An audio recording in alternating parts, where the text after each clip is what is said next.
It is midnight in Eastern Africa and 11 p.m. in Southern Africa. In Nigeria, it's come to 10 p.m. The top stories tonight. Organized labor issues 14-day notice of nationwide strike over impact of subsidy removal. President Tinubu directs release of 102 metric tons of food items. Court turns down Rivers Governor loyalist oral application over terrorism allegations. Thank you for joining us. I'm Felicity Ezewike. The Nigeria Labour Congress and the Trade Union Congress have issued a 14-day nationwide strike notice to the federal government. The union said that the 16-point agreement that was reached on October 2, 2023 between them and the federal government has not been implemented. The national leadership of the TUC and NLC expressed sadness at the government appears indifferent to the widespread suffering and adversity in the nation despite the attempts to maintain industrial peace. NLC and TUC in a statement lamented that it is regrettable that they are compelled to resort to such measures, but the persistent neglect of the welfare of citizens and Nigerian workers and the massive hardship leave them with no choice. President Bola Tinubu has directed the immediate release of over 100 metric tons of assorted food items from the Strategic Reserve and the Rice Millers Association of Nigeria as a short-term response to the rising food shortage in the country. Minister of Information and National Orientation, Mohammed Idris, disclosed this to journalists at the State House after a meeting of the Special Presidential Committee on Emergency Food Intervention on Thursday. Idris also informed that the government has proposed to embark on import of whatever shortfalls may be experienced after the release of the food commodities. The minister said the government will mete out appropriate measures on food hoarders, adding that emergencies require emergency measures to ensure food is available to Nigerians. In the meantime, the president has performed the groundbreaking ceremony of about 3,112 housing units for the Renewed Hope Housing City in Kasana, Abuja. President Tinubu during the ceremony says that the project, which will comprise several cities located in all the states of the Federation, will contain over 100,000 housing units for all levels of income earners in the country. He assured that the project will provide jobs for thousands of citizens and income for their sustenance. Amadine Uyi tells us more. With an annual growth rate of about 2.5%, housing has become a critical need for the social stability and growth of Nigeria. As the federal government sets to commence the construction of over 100,000 housing units for citizens, many believe this will solve a fundamental problem facing Nigerians. As our population continues to grow, the demand for housing and urban infrastructure is rapidly growing.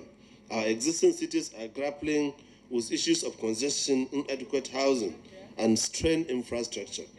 Establishing new cities and estates, therefore, also provides an opportunity for us to deliberately plan and design urban spaces that are not only beautiful additions to our landscape, but also efficient and sustainable. President Bola Tinubu, while performing the groundbreaking ceremony of the Renewed Hope Housing City in Karsana, Abuja, expected to contain about 3,112 housing units, assured that the city, the first among several, highlights the importance the current administration is placing on providing affordable housing for citizens. We know the value of housing.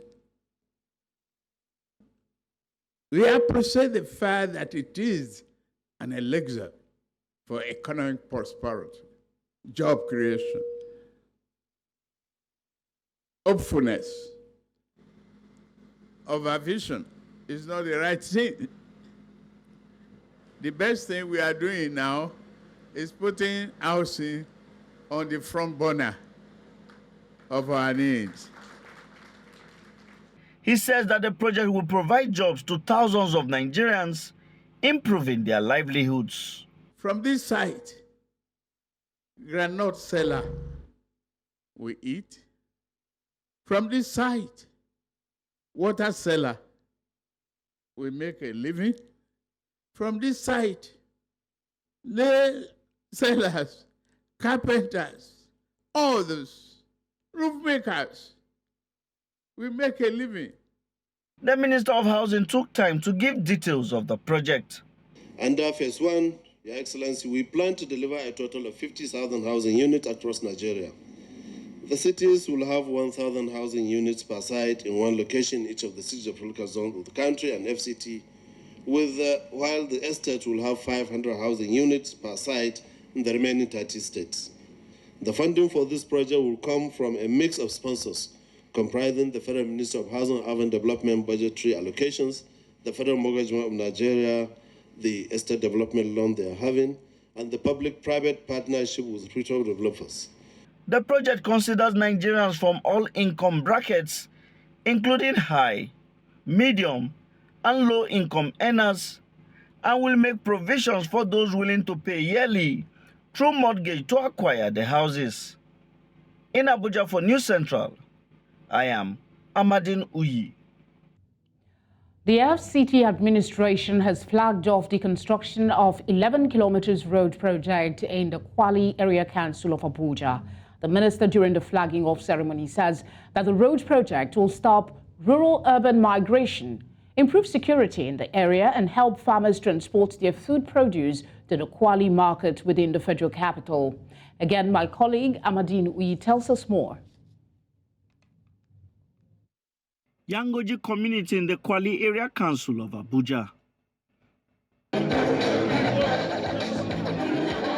Many in the community turned out in their numbers for this flagging off ceremony. The expected road project, the first of its kind in the community, which will be built by construction giant Gilmore Engineering, according to the minister, will bring the dividends of democracy to residents. Part of the problems we're having is that people do not understand that you cannot be in the city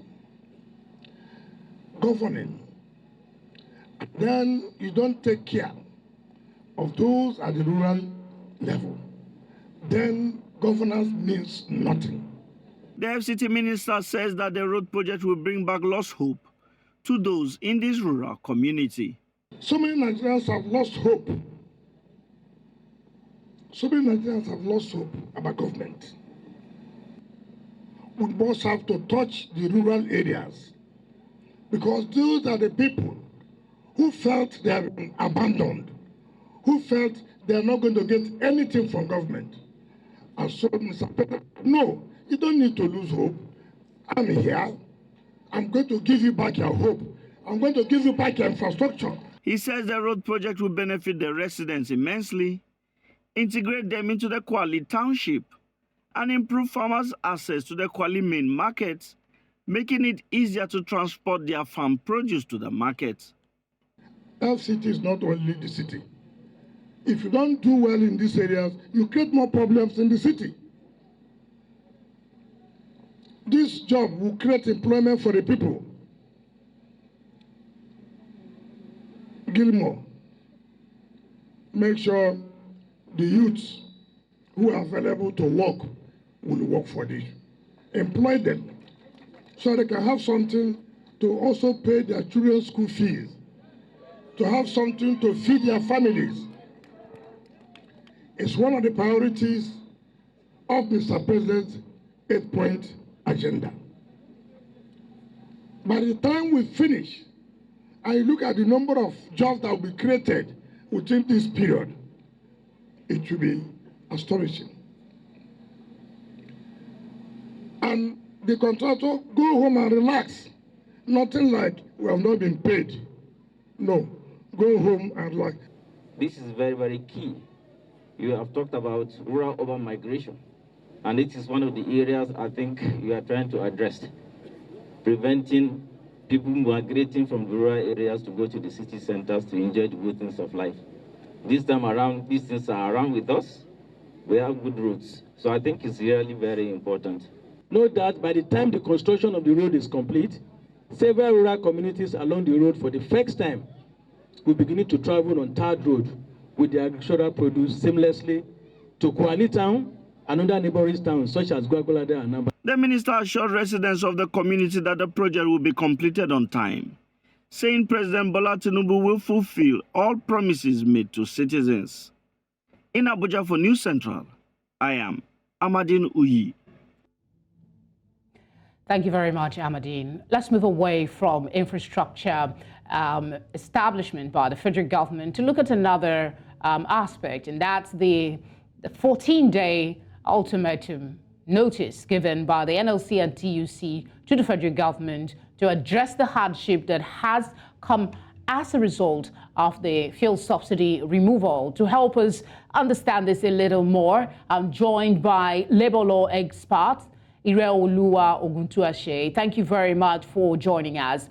This doesn't look good for the government, does it? I mean, this is the opt-in time. They seem to be failing to keep their commitment to labor. Do you expect that there will be any tangible response in the next 14 days?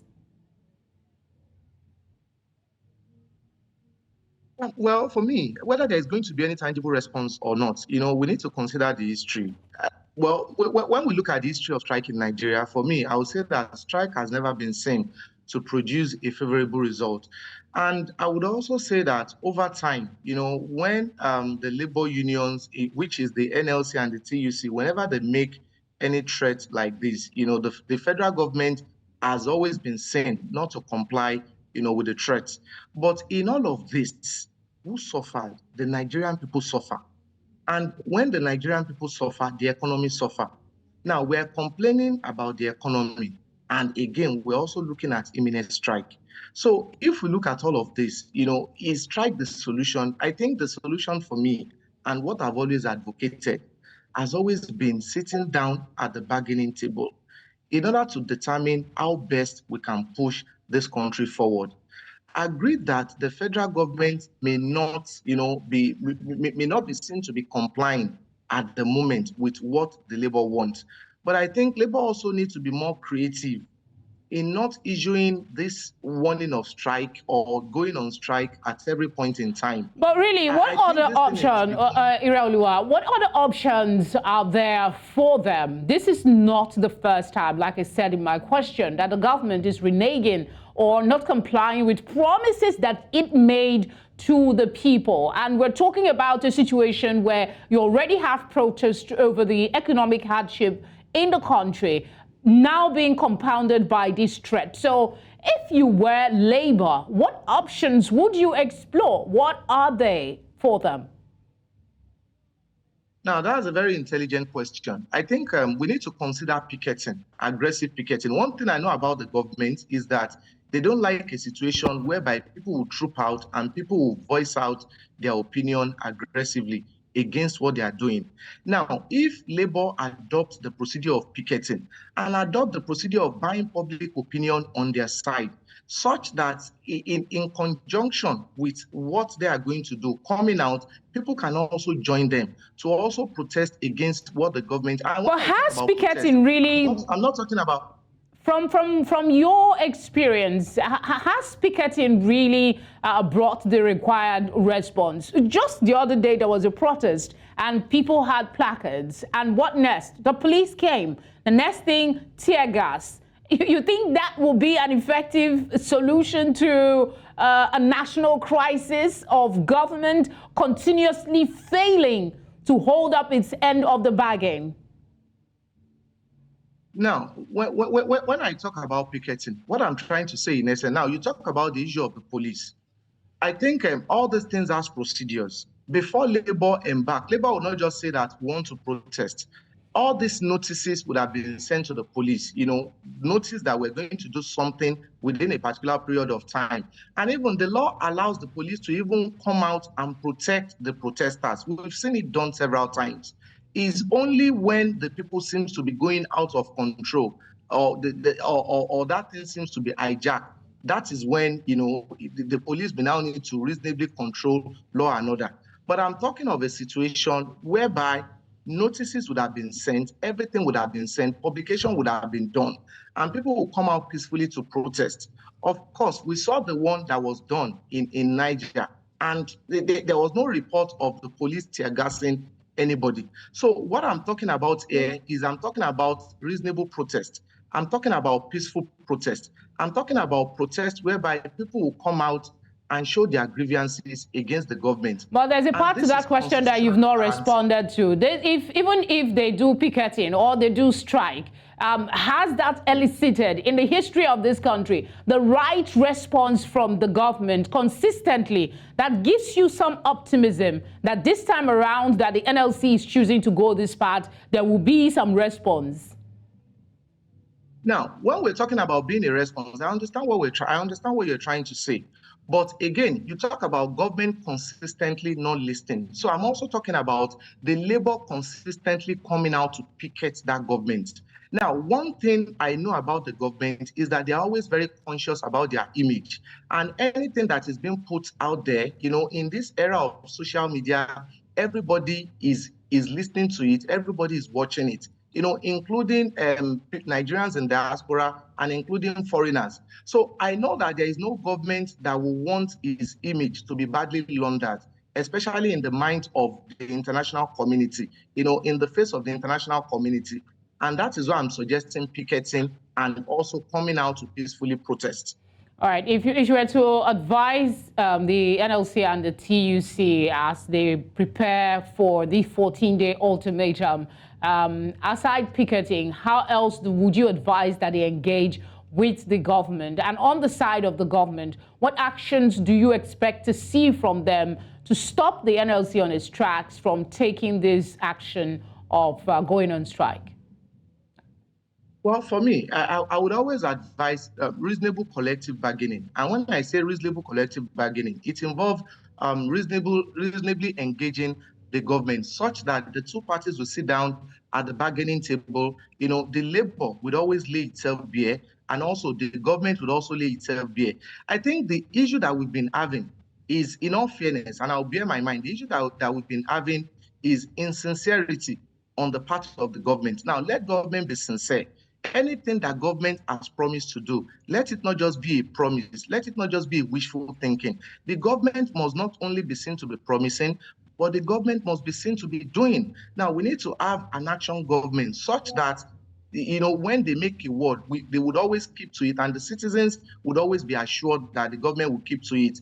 And I think it's because of the consistent attitude of the government with regards to insincerity. That's why, there's always been a fracas or tension, constant tension between labor and government. So I think the government on its part also needs to be seen to be doing and actualizing its promises. And when I talk about actualizing its promise, I would also want to make reference to the wage demands, that the government said they are going to be paying, or they will pay to the federal government workers, the 35,000. Most of the state is yet to implement it. And I don't also think the federal government has implemented it. So that's an example of what I'm saying. So all right. The government should not only make promises, but they should be seen to be doing what they've promised. Iraolua, thank you very much for speaking with us. We hope that your optimism in government will yield some fruit. Thank you. Yes, you're welcome. You're welcome. And have a pleasant night. Thank you. You too. You're watching Nigeria Tonight on News Central. Coming up, reps to strengthen defamation legislation against defamation, character assassination, and cyberbullying. Details after the break.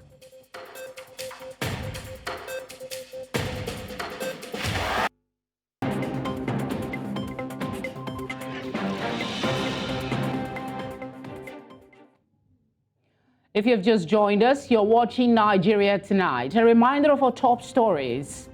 Organized labor issues 14-day notice of nationwide strike over impact of subsidy removal. President Tinubu directs release of 102 metric tons of food items. Court turns down Rivers Governor loyalist oral application over terrorist allegation. The Speaker of the House of Representatives, Tajudeen Abbas, says the Green Chamber will strengthen legislation against defamation, character assassination and cyberbullying. He made this known on Thursday at a press conference on pressing national issues held at the conference room 301 at the National Assembly, Abuja. Abbas said the intention of the legislation is not to stifle free speech, but to protect the dignity of individuals and institutions against cyber attacks. The speaker said Nigerians must be wary of slander against officials of government, stressing that unscrupulous persons have of late launched campaigns of calumny against top government officials. Abbas cited his predecessor and current chief of staff to the president, Femi Gbajabiamila, as one of the many victims of cyberbullying, defamation, and character assassination.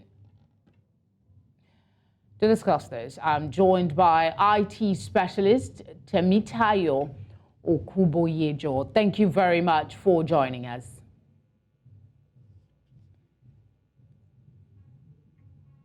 I think your device is muted. Can you hear me?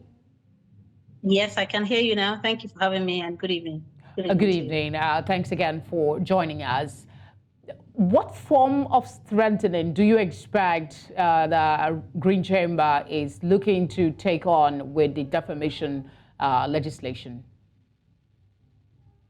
So it's hard to say why this is necessary, because the descriptions given by the speaker are already covered by the current Cybercrimes Act of 2015. In fact, the act is so encompassing that it has two sections that deals with minor offenses around, cyberbullying, around causing offense. It would also cover crimes related to body shaming, blackmailing people with their nude pictures. That's like a prevalent crime.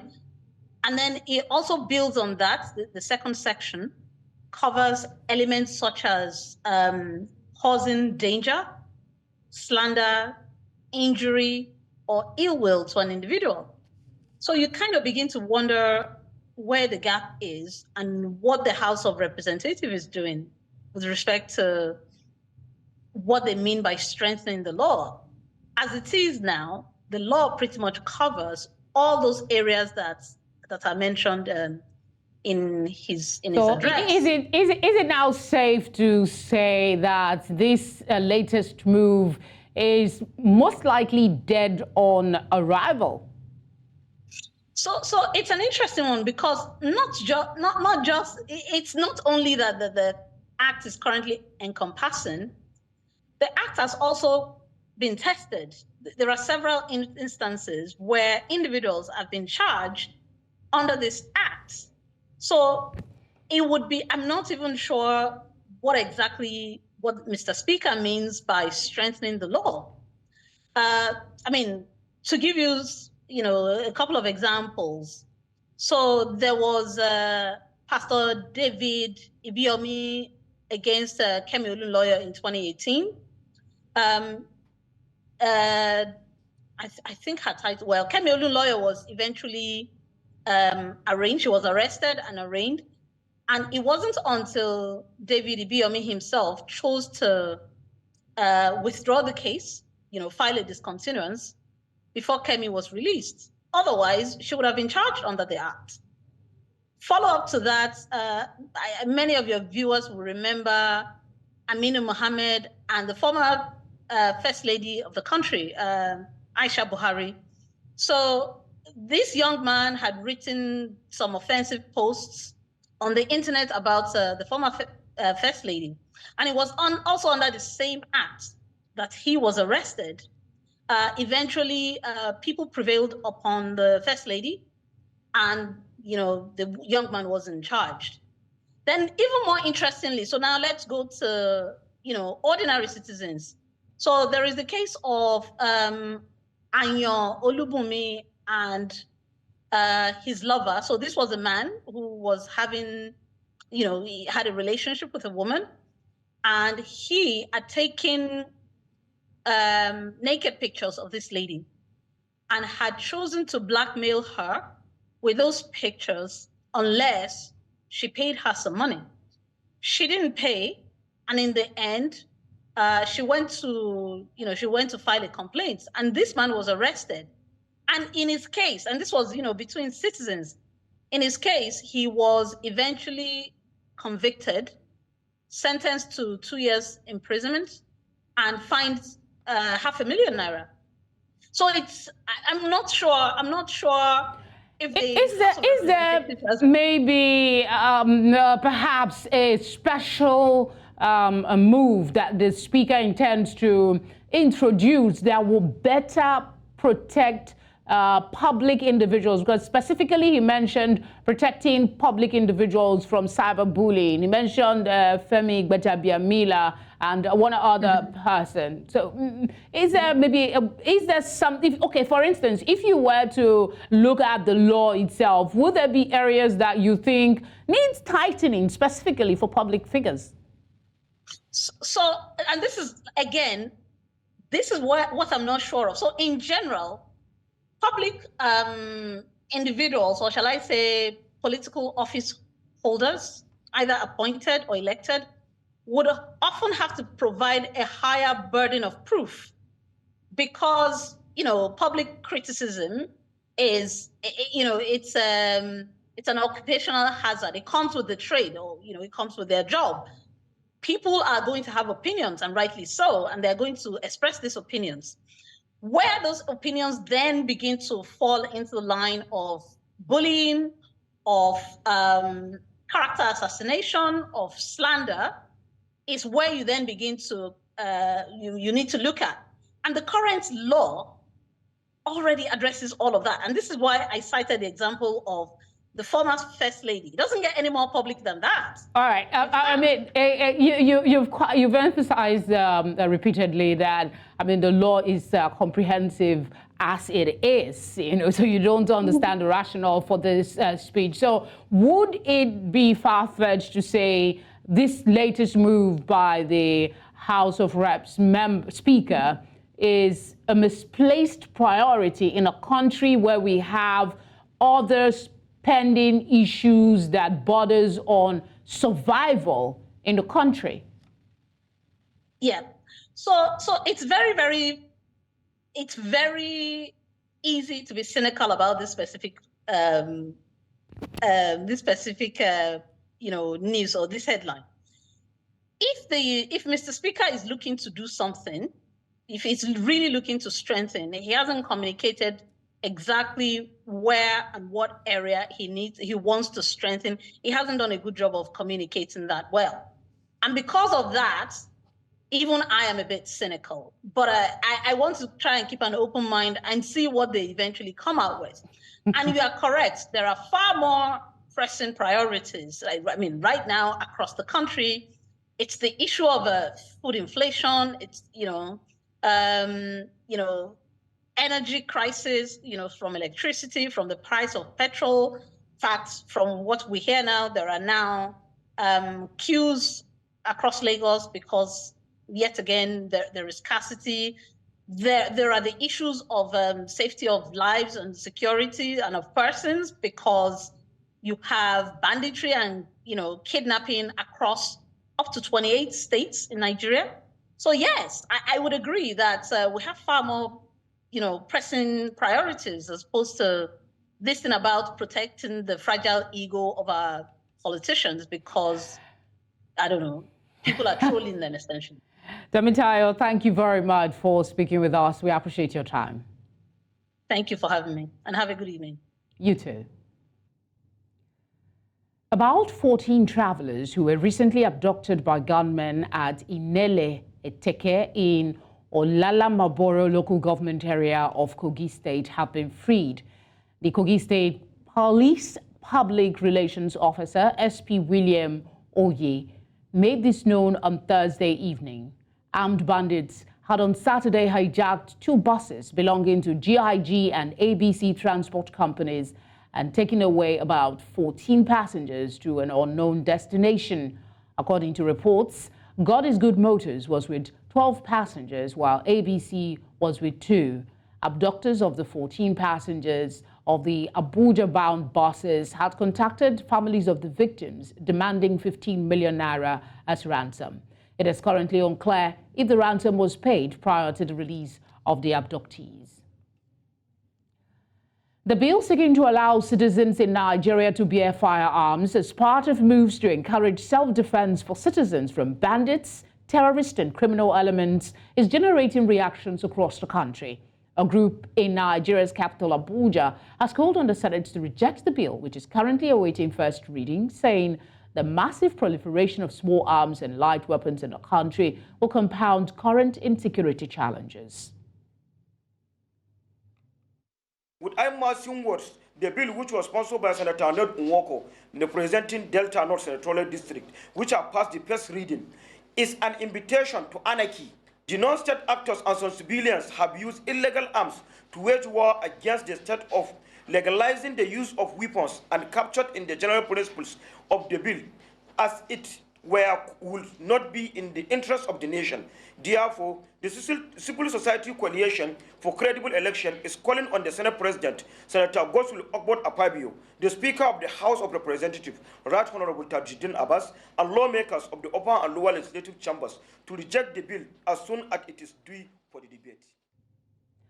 A federal high court sitting in Abuja has rejected an oral application challenging its jurisdiction in the case of 5 loyalists of Rivers State Governor Siminalayi Fubara. The police on January 25 arraigned Chime Ezebalike, Lukman Oladele, Kenneth Kwasa, Usiga Donald, and Ochweja Tlangod on 7 counts of terrorism-related offense, murder of police officers, and vandalizing and burning down of Rivers State House of Assembly building. On October 30, 2023, an explosion destroyed the State House of Assembly building, coinciding with purported efforts by certain lawmakers to impeach Fubara. The trial judge, Justice Mobolaji Olajuwon, had at last proceedings rejected the bail application filed by 3 of the defendants. At the proceedings on Thursday, the counsel for the first and second defendants, Lukman Fagbemi, SAN, moved an oral application to challenge the court's jurisdiction to hear the matter. Away from that, anti-corruption civil society organizations in Nigeria have warned the Economic and Financial Crimes Commission, EFCC, under the leadership of Ola Olukoyede to refrain from allowing cankerworms of previous management left in the system to rubbish his credentials as the head of the commission. The over 300 anti-corruption activists under 7 broad frontline organizations noted that it was important for them to sound an early note of warning because the misuse of EFCC by political gladiators as a veritable tool of victimization and score settling, which they thought had been tackled, was suddenly rearing its head again. The anti-corruption civil society organizations advised the EFCC boss to sit up and stop the commission from being assessed by political miscreants who think the commission is an extension of their political structures to be manipulated at will. Following the indefinite closure of the Michael Okpara University of Agriculture by the management of the institution on Tuesday, the Vice-Chancellor says the university only made between 12% to 36% increase for various colleges. He told journalists at the conference room of the university that the Senate would meet to evaluate the degree of damages done by students before deciding the next move. News Center's Chinwe Ugele reports. University is not a place where people come to acquire education and credit. The point is that it is either you have the money to pay and be trained, or you stay away. The once peaceful university on Tuesday, the 6th February, grew riotous over what some of them described as inconsiderate fee drive by the authorities during the students' first semester examination. But the Vice-Chancellor, Professor Madwe BBC Iwe, alleged that most of the students who hadn't paid their fees were deploying money provided by their parents for gambling. The people who are holding tight to returning to campus to continue the academic engagement without paying have been owing through the years. The problem they're having is with accumulation. It's not that they can't pay. He also defended the increment done this session, which according to him was to enable them execute their financial burdens. Meanwhile, the overhead costs we receive to run the university is 9 million per month, while our total expenses in a month is close to 100 million. Some parents have expressed discomfort with the development and appealed with the university management to reconsider its position. In as much as many people are clamoring to gain admission into the university, it's not everybody that has the wherewithal to meet up the requirements in school, or maybe at once. Some people borrow money, some people need to maybe make profit or make some saves before they could afford the school fees or to pay. I'm begging them to at least bring the school fees down. In short, for them to call the students back. For them to call the students back and rectify everything. While describing this protest as a riot, the Vice-Chancellor regretted that the students played into the hands of some staff of the institution and indigents of the immediate community who are uncomfortable with this system. These actions, I'm sure, were performed by miscreants who forced the students to join them. The students will have themselves to blame for allowing themselves to be used as cover. Out of a total of 16,759 registered students of the university, about 70% of them have so far paid their fees in full. This is what the university looks like after the students' violent protest on Tuesday. In Omahefo News Central, Chinwe Ugele. Delta State Executive Council has approved 15.7 billion naira for the construction of Phase 3 of flood control measures in Warri, Efuru, and environs in Warri South and Uwe local government areas of the state. The State Commissioner for Information, Ifeanyi Oswaza, disclosed this to journalists on the outcome of the State Executive Council meeting presided over by Governor Sheriff Aburewuri at the Government House in Asaba. The Commissioner said the executives also gave approval for 600 million naira counterpart fund for the Sustainable Development Goals SDG Conditional Grant Scheme for Delta State. And above all, His Excellency the Governor, Right Honorable Sheriff Aburewuri, and the ESCO took note of the hardship that Nigerians are going through. And in our own case, Deltans are going through. And he has resolved that he will do everything within human possibility to make sure that we put smiles in the face of Deltans. Some of the projects that we approved today, the flood control measure in Efuru, Warri, and environs, that is the Phase 3. The Phase 2, Phase 1 and Phase 2 has already been awarded a long time ago before now. Then the other approval that we got is the request for the release of 600 million counterpart fund for the implementation of the 2024 Sustainable Development Goals, conditional grants and schemes. Nigeria's Treasury bill yields across short, medium and long-term tenors have risen significantly as the Central Bank of Nigeria offered higher interest rates in its latest auction. Analysts have attributed the spike to the CBN's bid to stem the decline of the naira, mop up liquidity and attract foreign portfolio inflows. In this report, News Centre's Perpetua Fasomi Peter spoke to some financial market analysts who shared some perspective on this development. In a bid to boost dollar inflows into the economy, Nigeria's central bank on Wednesday this week sold a record 1 trillion naira in treasury bills to both local and foreign investors at rates that were nearly twice the level of previous offers.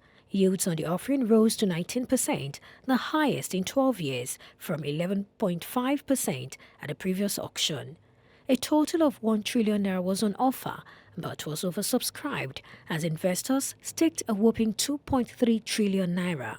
the one-year bill on offer for 600 billion naira recorded a massive 1.8 trillion naira subscription, out of which the central bank sold 908.7 billion naira. There are information that foreign investors are currently already trooping into the market. So what it will mean is that it will attract more FX inflow into the country, and also it will actually stop people from actually speculating. I think that's probably the biggest dilemma that the central bank faces. There's significant naira liquidity, and it has to find a very efficient way of mopping that up. In terms of direction, we can be clear that the central bank is looking at a tighter monetary policy environment. Whilst it's positive for FPIs, I do not expect that we're going to see a significant recovery in FPIs until the second half of the year. While it is believed that this will lure foreign investors, some market players fear that this could also crowd out the private sector from raising funds in the same market. At what rate do you think a corporate will come and issue commercial paper as we speak? And don't also forget that for commercial paper, there's also withholding tax. So it means that by the time you are grossing everything up, you mean the people will actually be looking for close to about 27 to 28% to actually invest in a corporate instrument. And this will not be too good for corporate organizations that are actually looking to come to the market. The crowding out of the private sector is an inevitable direction that the country has to go towards. But it's the pain that we have to go through in the short term to be able to equalize the level of liquidity that we have. But what implication does this have for Nigeria's debt stock and servicing? There is no short-term fix to that. There has to be a long-term plan that sees the country go towards a sustainable debt level. Now, how do we get to a sustainable debt level? It's increased revenue collection, ensuring that the government actually can, service the current debt that it has. The central bank's decision to hike interest rates raises some questions. While it aims to attract foreign investment and stabilize the naira, the potential impact on businesses and the national debt stock requires careful consideration. In Lagos, for News Central, I am Perpetua Fasami Peter. As the world grapples with the hazardous effect of climate change, calls have been made for a general acceptance of the reality that the world is in urgent need of preservation. In this report, News Central's Bettina Uweli highlights the essence of Sustainable Development Goal for clean energy. Her report. Even though Africa contributes only about 4% of the global carbon emissions, the continent is not insulated from the impact of the climate crisis and may suffer the worst form of devastation from the climate challenge. We are currently producing a staggering 20% more emissions than the environment can safely absorb. It was for this reason that at the Paris Climate Conference in 2015, most countries in the world agreed to keep the global average temperature below 2 degrees Celsius and achieve net zero greenhouse gas emissions by 2050. Ta yi zuwan wutan nan kamar na bayan da farko. Da ai sai masu hali, masu kudi su suke amfani da injinin a gidansu. Talaka wanda ba ya da kuya nawa zai ci yaushe zai je sai inji. Ya yi ja gida, ga shefanin mai, ga shauran gyara. Yau duka an kawo da su gaba daya. An dogara ga wutan ne kawai yanzu. Wutan ne shi na ake amfani da shi.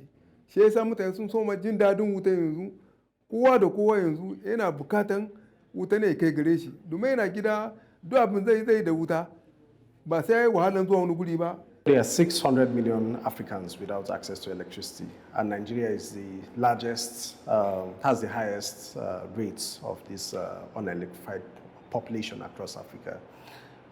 Nigeria is also the largest potential market for mini grids, and so mini grids are a key solution in electrifying at least 30% of the unelectrified population. So Nigeria has the potential, but it is being hampered by a range of constraints, including financial and policy constraints at the moment. Nigeria currently accounts for the 4th largest emissions in Africa, after South Africa, Egypt, and Algeria. Nigeria's carbon emissions come from electricity generation, mining, oil exploration played out in gas flaring, manufacturing, transport, and marginally from households. The use of generators as an alternative source of power has made the situation even more dire. Spike in the cost of cooking gas is also forcing citizens back to firewood and charcoal as a source of household energy. The most of it is the hike in petrol, but I won't say generator is better than using the electricity rather, because most times when you use generator, it doesn't give that power supply to the way electricity will supply to you. It's the noise itself, and then the smoke that comes out. Yes, it's always choking. I use generator, but I hate the noise. I don't like the noise at all, because when the noise starts, wow, you won't even enjoy the reason why you horn it. I don't like the noise. And the smell, the pollution. It has noise pollution and the bad smell that comes in. So I don't like it. I prefer staying in the dark than using the jet. Finding a global solution to the rising threat to the climate propelled the focus on clean energy as the United Nations Sustainable Development Goal for the month of February. At the center of every realistic transformation is the effective deployment of renewable energy sources.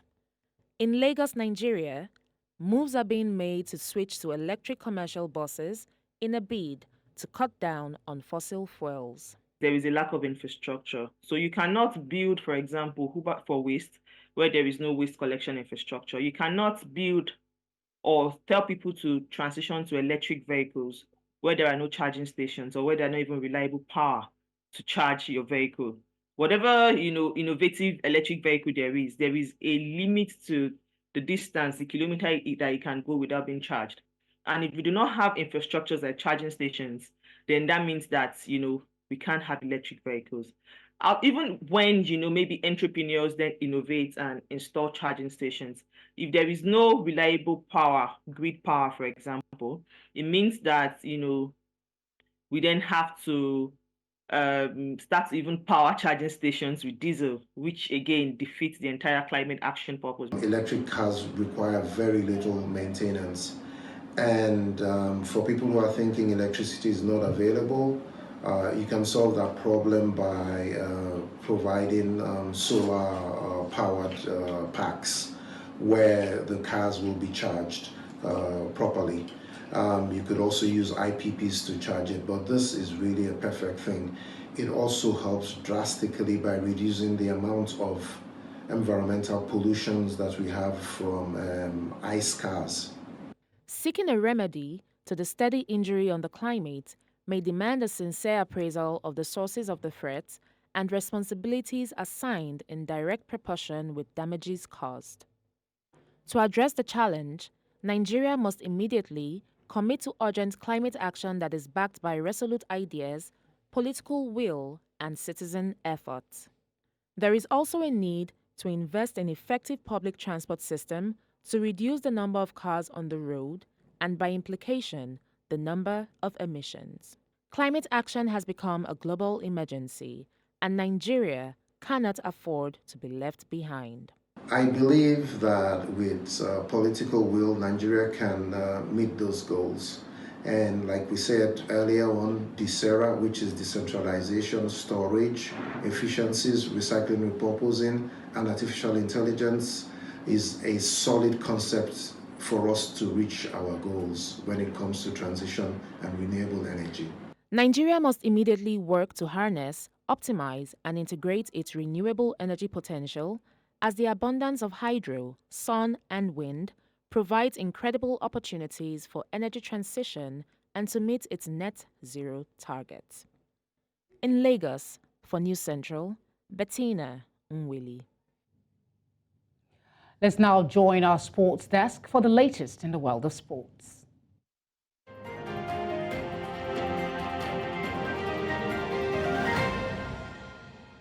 Super Eagles' first-choice goalkeeper Stanley Nwabali said he felt motivated by the visit of coach Jose Peseiro before the start of the 2023 Africa Cup of Nations. Prior to the kickoff of the tournament, Nwabali was unknown to the majority of Nigerian football fans. The ex-Enyimba goalkeeper had been plying his trade in the South African League with modest side Chippa United.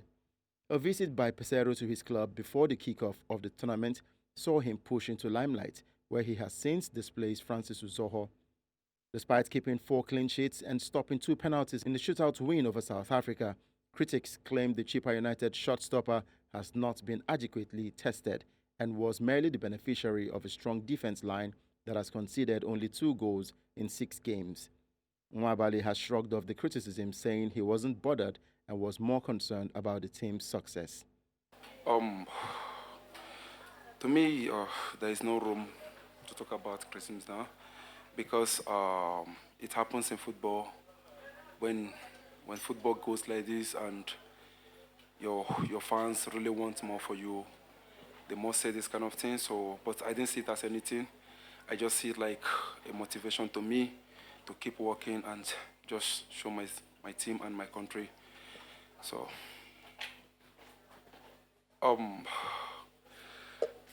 to me, it's just like when the coach informed me that he's coming to South Africa to visit me. It's just like a dream to me, because coming down to my club to see me from one of the biggest coaching a national team like Nigeria, seems like just a motivation to me.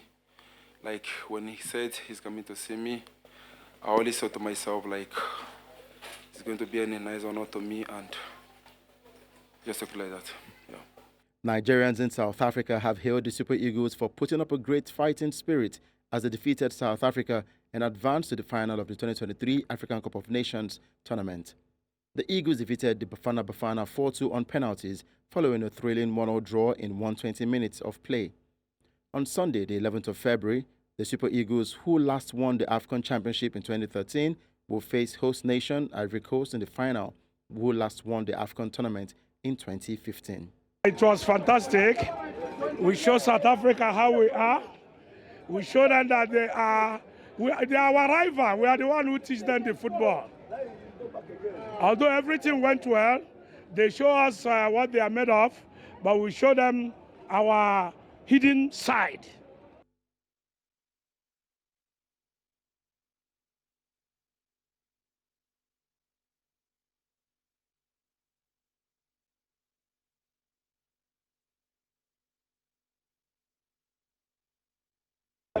It was a tough match. It's just by the grace of God we won the match. Let us be realistic here, because South Africa gave us a tough, competitive match and a tough time. So they did well, but the luck was on us. It was tough by winning South Africa. Those guys are terrible. In short, I love them. They are terrible.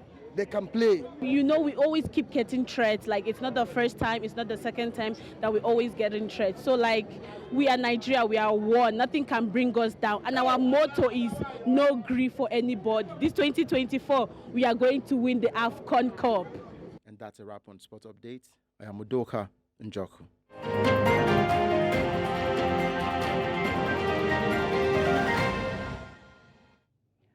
And that's all tonight. But before we go, let's take another look at some of the major stories. Organized labor has issued 14-day notice of nationwide strike over impact of subsidy removal. President Tinubu has directed release of 102 metric tons of food items. We also brought you news that the court has turned down Rivers Governor's loyalist oral application over terrorism allegation. Do send your eyewitness reports to the number showing now on your screen. You can follow us on social media at News Central TV. We're live on DSTV channel 422, Star Times channel 274, Avo TV, and on YouTube. Thank you very much for watching. Have a good night.